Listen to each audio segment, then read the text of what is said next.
finding the line between getting emotional and getting away from you, if that makes sense. Yeah, I mean, I think there's definitely a line. I thought it was frustrating. I thought I got fouled a couple times there in the second half on mid-range jump shots. And I mean, it happens. Sometimes they get called, sometimes they don't. It is what it is. I think I settled a little bit too much for mid-range jump shots, but like I said, I felt I got bumped a little bit, and I was honestly trying to shot pick them to get them to foul me. But I mean, I think I could have done a little bit better job controlling my own emotions, but I think it just started bad for us and then continued to snowball, and that's something we have to control a little bit better. Not only did we not execute on the offensive end in the third quarter, but I thought they destroyed us offensively.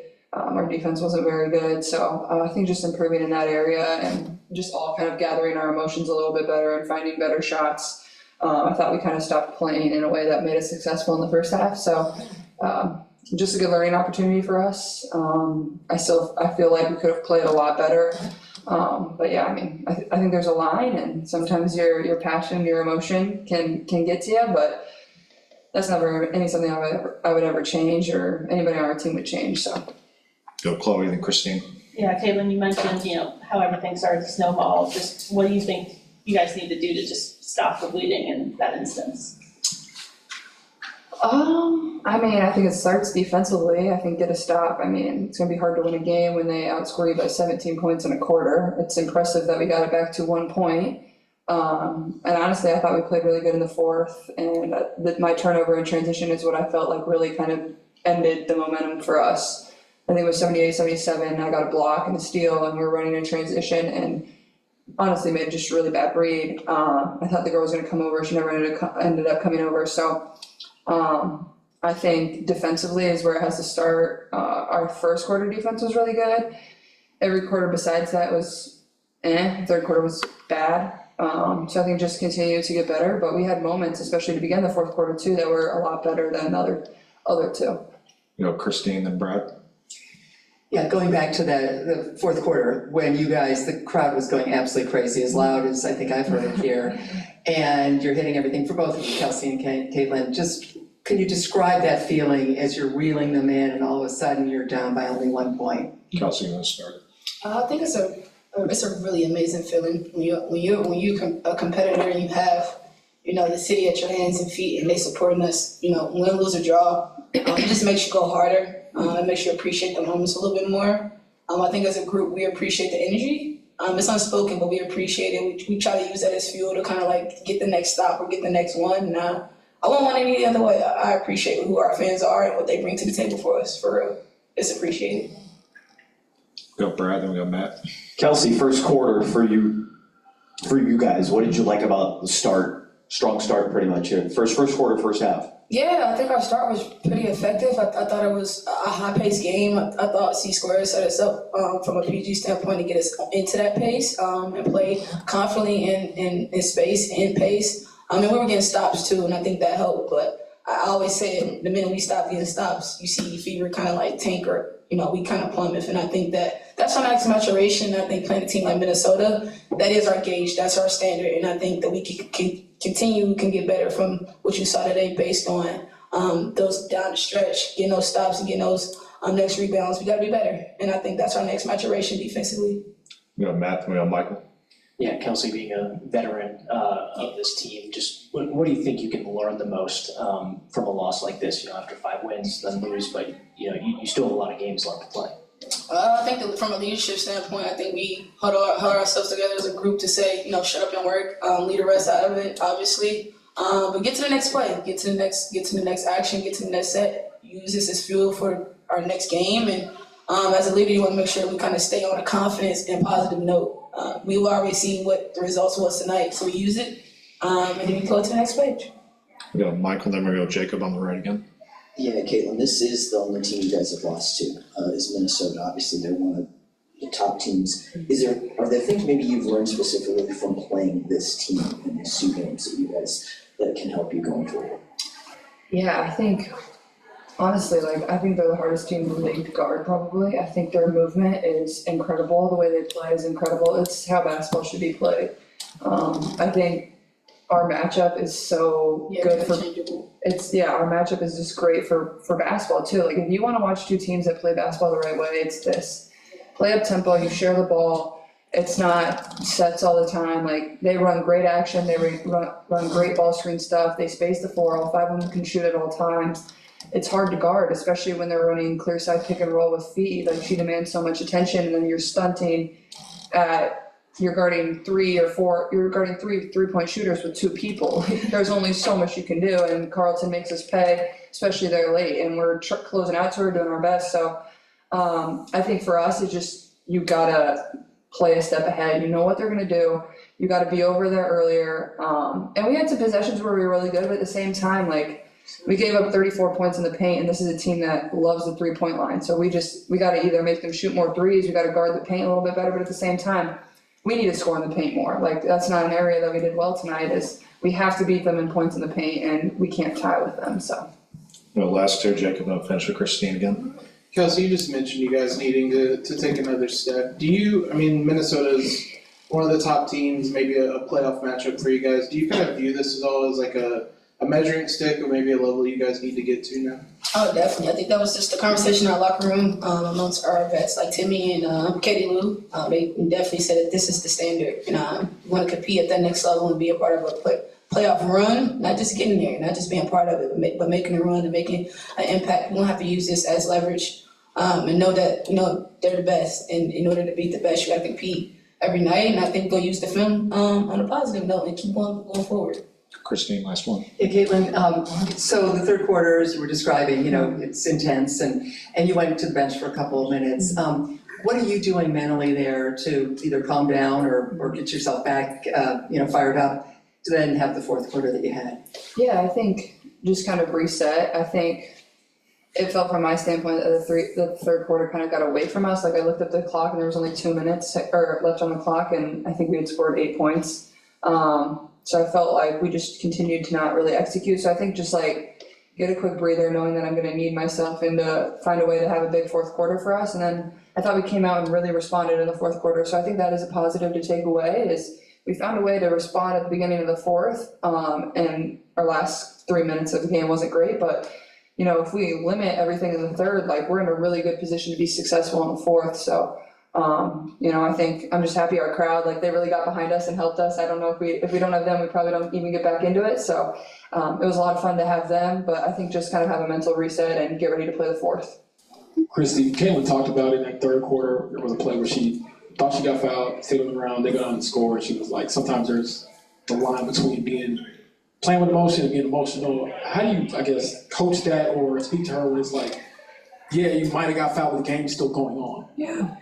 Well, that's pretty much what we talked about. That felt like playoff basketball. And that's what I just kept telling our players. Like, that's who they are. They're a good veteran team. They came out in the third quarter and they got in our ass. And when they did, we didn't handle it very well. And then we let the officials rattle us as well. And that's growing and understanding. Like, if you just give a team like that a little bit, they'll take advantage of you. And that's what we did. But defensively, we've just been much better since the break. And we gave up 80 points in 3 quarters. You don't give yourself a chance. And a lot of it, we just were watching a few clips. A lot of it was us. We weren't where we were supposed to be, just in like a 5-man shell. Like, we weren't at the nail. We weren't in 2-9. We weren't in help. We weren't in gaps. We let them get by us and with dribble penetration too much. Our goal is to contest every single shot. We didn't get out on our closeouts and contest, and they're a great shooting team. Go Keen, then we'll go back to Christine.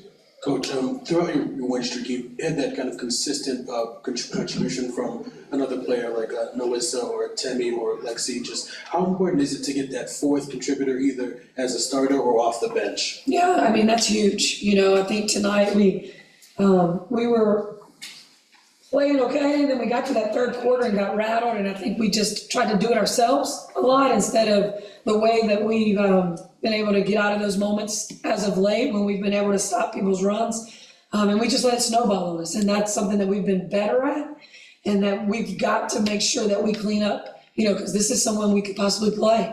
And just gave us a taste of what it feels like that playoff basketball. So we just got to be ready for that, ready to stop those runs and not let just our emotions get the best of us. We'll go Christine, then we'll go Matt. Christie, so in the third quarter, Caitlin is, rubbing up the crowd and whatever, but is clearly, you know, and she said it too, getting, you know, there's that line, right, and you didn't want to cross it. What, do you say anything to her at that point? She came to the bench, obviously, for those last few minutes of the third quarter, and she then seemed to be fine as far as the fourth quarter emotionally, right, and just back in it. Is there a switch that you can kind of turn on and off, or how do you coach someone who's obviously, the crowd is loving it, right? Yeah. But clearly you also don't want to have her get another technical Right. foul or whatever. Yeah, and I think that's, you know, she's just so passionate and so, she's just a hell of a, I mean, her competitive spirit is like, I mean, it reminds me of Diana Taurasi. I mean, she's that, and so when she is upset or mad, like, that's what we've been working on, trying to figure out how to get past those moments, you know? I was worried she was gonna pick up a T, in that third quarter, and thank goodness that she didn't. But that's growth, and she's gotta learn that in those moments, I need my point guard to have a cool head, get us in whatever we need to be in offensively, and then, you know, if it's not a foul call that you thought, you gotta get back. You know, you gotta get back and transition and help our team get stops. So, you know, we're working on those things. That's what a young team, that's what you do, is you try to figure out, talk about these moments, watch them in video, show them where, you know, okay, this just can't happen because it caused this, and this. There's a reaction, you know, to all of our actions, and we've got to make sure that we don't put ourselves in a worse spot with those kind of moments. Go down the line, Matt, Chloe, James, then Jacob. Yeah, in the third quarter, coming out of half, Minnesota was forcing a lot of turnovers on the pick and roll. Yes. You know, just collapsing in that high action. From your viewpoint on the sidelines, were you just actively wanting to change that? Was it maybe just realizing a little bit too late that you needed to change something? What was kind of the game plan there? No, I think there were some times probably when we go back and watch, we probably needed to execute something that was a little longer. You know, we are second or first in the league in points in the paint, or I think third or fourth, but like, we tied Minnesota, who isn't very good at points in the paint. I think they're maybe 11 or 12. And so we have to take advantage of where we have the advantage. And I think there were times where we needed to just come down, execute, get a paint touch, and then play out of that. And we were taking some early shots that didn't go our way, and then long shots end up being long rebounds, which is hard to get back in transition defense. Chloe, then James. Yeah, Caitlin talked about a play in the fourth quarter where you guys were down one, and then she tried to bounce the ball, I believe it was to Temi, and it was intercepted pretty easily, and how she thought that was a bad read. Just how do you try to coach her through that, and kind of if she wants to take that shot herself? Yeah, I mean, she came right to the bench and talked about it, that it was a bad pass, bad decision. I mean, you know, we just have to make sure we take care of that basketball in those moments. Like, we have to get a good shot, have some good execution, and give ourselves a chance. That I think that was even like with 16 seconds on the shot clock. So, you know, we didn't even use up any clock when we cut it to one. But I mean, she knows, and she will learn from it. She's been learning from those kind of things. And we just got to move forward and not make those same mistakes. Last two, James and Jacob. Chris, you talked about Fee before the game, in the third quarter in particular. What did you see from her that was making it so difficult to just contain some of the things she was doing? Yeah, she went to the three, and we were, she was trying to post us up, which was tough, and Lexi was in foul trouble a little bit, so she was trying not to be as physical, but you just can't play that way with her. And so we were trying to make some adjustments and get a big on her down there. But I mean, when you have the ability to move someone like Fee to play the three and then play the four according to who's guarding them to get the advantage, I mean, that's just tough. And that just, as the defense, you've got to recognize those things early, and we're not there yet at recognizing those things early enough and making our adjustments. You know, we talked about several things that we're going to need to do if this is who we are matched up with in the playoffs. She's a heck of a player, and her versatility is, you know, really tough. Jacob, last one. Kelsey said the message from some of the vets after the game was that this is kind of the standard now, coming up against a team like Minnesota. Is that one of the takeaways for you, that, you know, if this is going to be a team you're going to play, that this is almost a higher standard now? Yeah, I think, you know, at halftime, we were doing things okay. I don't think we were doing them at the highest level that we've been doing them. And just, you know, Minnesota is the, you know, second, third place team in the league right now. We're trying to be that. We're trying to get to the point where, you know, you make mistakes against teams like that and they will punish you for them. And we just made too many of those, especially when we brought it back. And got it to within one and then also 5. We had some really bad moments where we just didn't execute or didn't get a stop, and they hit like 4 threes in the fourth quarter and had an and one. I mean, that's just, you just can't let those things happen, gotta take those away. And we put them at the free throw line too much, that's discipline. Our foul discipline wasn't good. When we're frustrated like that and we're getting beaten dribble penetration, we slap down. I mean, that's an easy call for an official. And that's just discipline things that we gotta get better at. All right, thank you, everybody.